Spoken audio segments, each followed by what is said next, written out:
Hey guys, Comic Uno, and today I'm doing a review for Batman issue 17. This is probably the most anticipated comic for the week for everybody.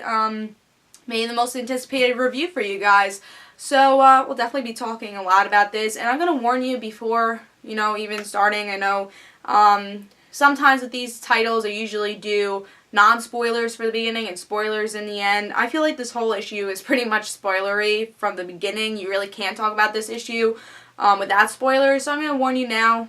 My review does have spoilers, so if you don't want to hear the spoilers, wait to watch this review after you pick up the issue. Or if you don't mind spoilers, but again, I usually do that half and half thing, but it's really hard to even talk about this issue without the spoilers, so because it really starts out with what's underneath that plate, so I'll be talking about a lot with that. Also, guys, I have a little update. I have 2 reviews on DarkAvengerINC that I usually do on Comic Uno, which is Cable and X-Force issue 4 and Batgirl issue 17. So if you want to go check out those reviews, just go in the description below and you go check out DarkAvengerINC and check out those reviews. But let's talk about Batman issue 17. Again, I feel like this is a title everyone's been waiting for. The last part, Death of the Family. What happens to the Joker? Does someone die? Great cover. Why is there no Batman in there? Did Bruce die?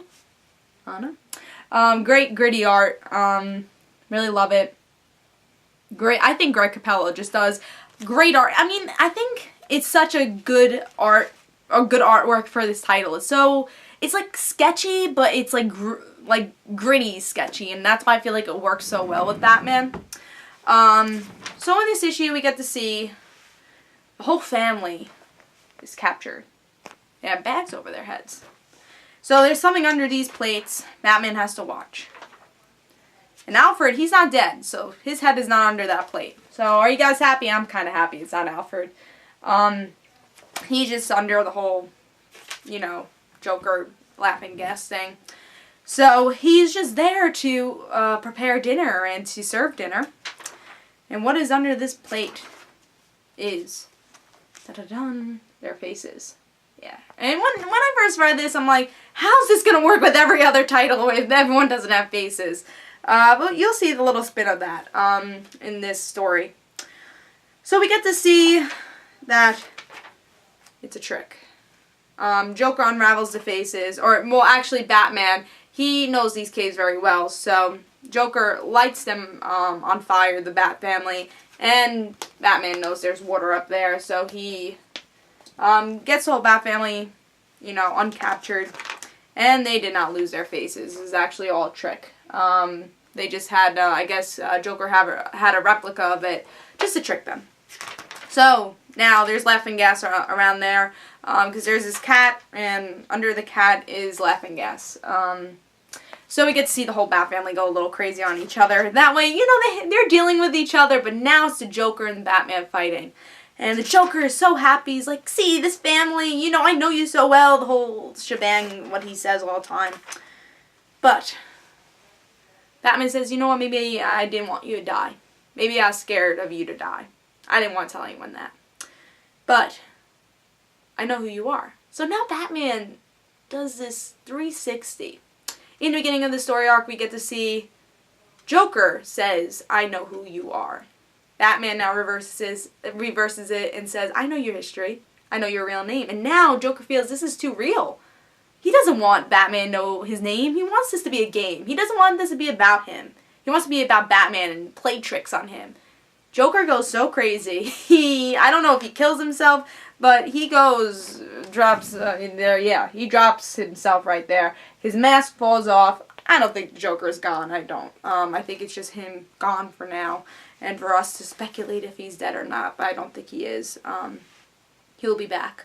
So he falls. Something's going to happen that he's going to get saved. You all know that.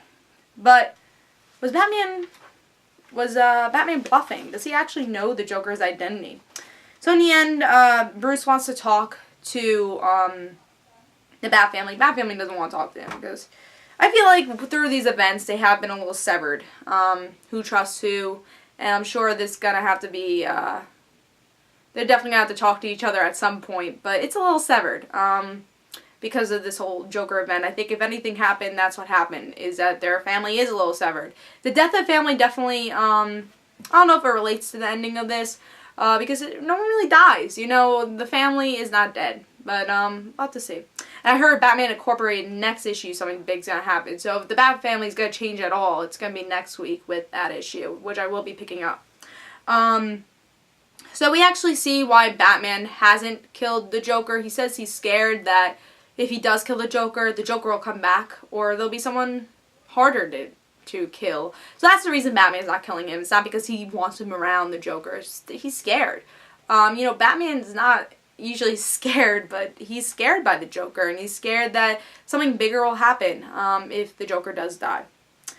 So, in the end of this issue, we get, what is this, you know, this chemical called that the Joker uses? It's called Ha, and this bug is on there. I don't know what that means, honestly. I think that's something that's gonna, for the future, is gonna mean something. What does that bug mean, you know? We also get to see in the background, Joker, unknown identity. Batman was bluffing the whole time. He didn't know the Joker's identity, but he knew the Joker enough to I think he states exactly why. And I would love to tell you guys that quote. So let me try to get it. Let me see. Alright, so it's when the Joker and Bruce come together a long time ago. Joker didn't even know who Bruce was. And Bruce says, he looked right at the card, Alfred, and right at me, but he didn't see me. He didn't see me at all, so he didn't know. And right when Bruce actually saw the Joker in jail, he didn't know it was Bruce. And he says, it was then that I knew that he didn't care who I was beneath the mask, and never would. Knew that he was incapable even broaching the subject of Bruce Wayne. It ruined his fun. So he's saying in the beginning, he knew that he didn't know who Bruce Wayne was from that moment. He didn't tell the family. You could tell there is trust issues and they're going to have to deal with that. But he knew that the Joker didn't know their identities because of that. You know, Joker's been bluffing the whole issue. I feel like that could be disappointing to people. I think it's going to be disappointing that there's a lot of bluffing in this issue. But that's what I really liked about this issue also. Is that it was so much bluffing, is that most of the times in comics where something's revealed, like the Joker knows, or like I have the whole Bat family, I know all your identities, it's usually the truth, you know? You never have a comic, well, you know, it's rare to have a comic where something is stated and then you find out it's totally bluff. That state of truth that changes the whole story arc is a bluff. And that's what I liked about this story arc, is that most of it was a whole bluff. And it's like, what's true, what's not true. I think the whole bluffing and lying, again, is going to bring trust issues to the whole Bat family. Will this event make Bruce go, you know, try to avoid the Bat family? I think that's something that's going to be brought to the table. I mean, it doesn't seem like in the end that's going to happen, but what does Bruce want to tell them? Does he see that they're danger because they know that he's connected to that they're connected to the Batman. So I think that should be interesting. But this issue was really good. The reason I'm not giving it 5 stars is because of some plot holes. Well, I guess it's not really a plot hole for Batman, but a plot hole for the other stories, like Batgirl, Nightwing, all of them, they ended with a plate. So in those stories, they weren't numb. They weren't unconscious. I mean, yes, Batgirl was unconscious, so she'd probably say, "Oh, that's my face." But I don't know the other stories, but most of them they didn't show that anything under the plate. So I felt like that was more of a cliffhanger to bring you into Batman. So I feel like did they know that was gonna be their face, and would that make sense in all the titles? You know, and then in the end of the other title, they didn't go straight to showing what was under the plate. They went to a different table to show. They forgot about the whole plate thing. So something that was such a big cliffhanger for us that we kept speculating didn't even happen. So, and I guess it was a little disappointing that this issue was really hyped. And I think people are going to be disappointed that most of it was a bluff. And I guess we don't know if the Joker died, and we're all really thinking that he didn't die. I feel like this issue was hyped a lot, and I feel like it could have been a little bit bigger. Something bigger in this issue could have happened. Maybe whatever, you know, Batman Incorporated could happen in this issue. That's going to be big in that issue. So I was a little disappointed by that. That's why I'm kind of not giving it 5 stars, because there are a little disappointments in this issue. And I think there are going to be people out there that are going to be disappointed a little. But I really enjoyed this issue and the whole bluff thing. I think a lot of comics don't have the guts to do that, or don't think about that. I feel like when they state something is true, you know, that's for the story, but they never take it back. In this series, they took a lot of things back. So I'm going to give it 4.5. It's not my pick of the week, but it was so close to being my pick of the week.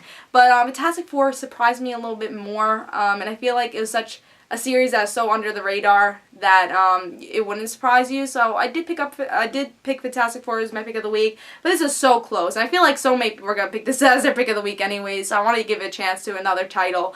But they were both of them are pretty much my pick of the week, so I'm going to probably feature Fantastic Four instead. They both got the same grade, but both of them are pretty much my pick of the week. So Batman was really good. If you're not picking this up, and just pick it up. It's a really good story arc. It's a good Joker story arc. It might have left you off wanting more, or you know, you might have thought it was a little bit too hyped up.